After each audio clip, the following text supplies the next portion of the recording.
আজ চলে গেছিলাম বিধাননগর স্টেশনে মোটা বাবার মন্দিরে। তো কীভাবে গেছিলাম সেটা একবার বলি চলো।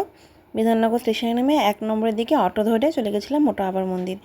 এই দেখো মন্দিরের সামনেটা হচ্ছে এরকম, অটো থেকে নেমে প্রায় 3-4 মিনিট মতো হাঁটতে হয়, সামনাসামনি নামায়।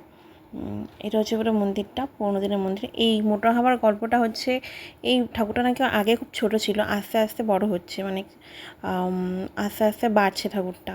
তো এটা আর কি শুনেছি সবার আশেপাশের মুখ থেকে। এখানে দেখো এই গাছটায় সবাই ঢিল বাঁধে যাদের মনস্কামনা পূর্ণ হয়। তো ওখানে জল ঢালা যায় না সবসময়, শ্রাবণ মাসের সোমবার দিনটায় জল ঢালা যায়। আর তেমন মন্দিরটা বন্ধ থাকে, 5টার দিকে খোলে আর সকালে 10টা পর্যন্ত ওপেন থাকে। আর এই ভিতরটা দেখো, এই গাছটা রয়েছে, এই গাছটা হচ্ছে একদম কাছাকাছি মন্দিরের।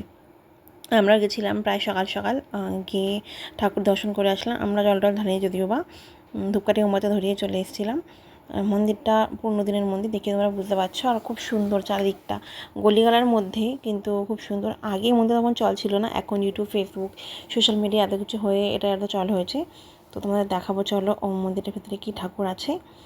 আমরা যেটা একটা চারিদিকটা একটুখানি ঘুরে ঘুরে দেখছিলাম কেমন কী আছে। আর যেহেতু আমরা ফার্স্ট টাইম গেছি, তেমন আমরা বুঝছিলাম না কীভাবে যাবো।